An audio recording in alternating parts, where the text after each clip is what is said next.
Are you ready to talk about fake news? 페이크 뉴스의 정의를 물어보는 분도 계셨고 또 우리나라에서 페이크 뉴스를 정부에서 규제하려고 하는데 그거에 대해서는 어떻게 생각하시는지 또 페이크 뉴스를 방지할 수 있는 어떤 저널리스트로서의 장치 같은 게 있는지 그런 것들에 대한 궁금증이 많았습니다. 부탁드립니다. The first thing to say is it's so interesting when you realize how the term fake news doesn't mean now what it originally meant. When the term fake news came into use, and I first started seeing it in the 2016 presidential campaign in the United States, it didn't mean news that someone in power disagrees with.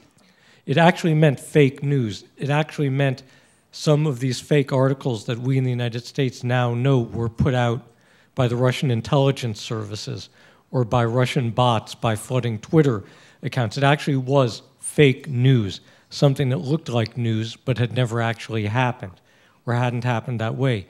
But very quickly, Donald Trump as a candidate now as president has changed the meaning of fake news, and it's become any news that I disagree with, any news that's critical of me, even if it isn't fake, in fact, especially if it's true. And it's been very disturbing that you see all around the world autocratic leaders, illiberal leaders using the same term. Benjamin Netanyahu uses it in Israel. Tayyip Erdogan uses it in Turkey. All around the country, all around the world rather, autocratic leaders are using this to try to delegitimize honorable, respectable, accurate reporting. But there also is this tremendous effort. Sometimes it's just amateurs who are being sloppy, but too often it's people very deliberately trying to flood the media with what is actually fake news or distorted news or only partially true news, slanted to favor one side or the other. And then the question is, what do we do about it? I think that, at least in the United States, the internet and certainly the social media companies have got to be regulated by the government. They haven't been to this point, but there is an important precedent for regulating them. In the 1930s, when radio became the hot, new, disruptive technology in the United States formed something called the Federal Communications Commission. It was a federal agency that basically oversaw the way radio operated.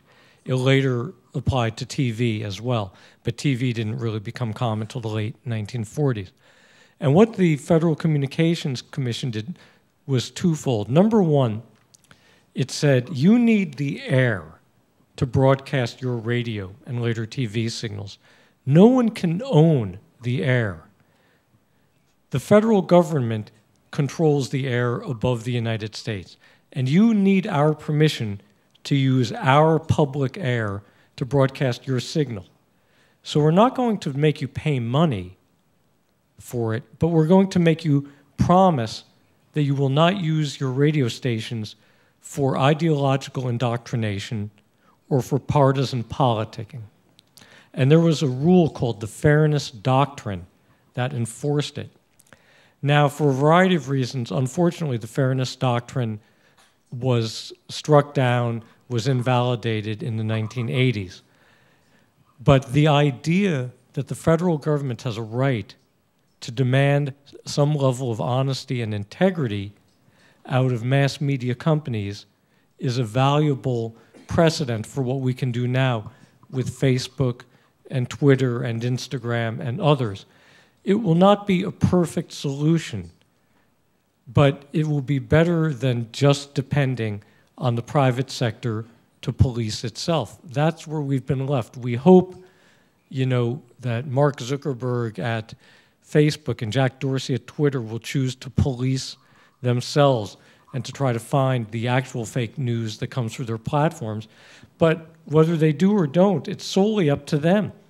They're not required to. We hope they will, but if they don't, there's nothing we can do about it. So that's why I think there has to be a legal structure.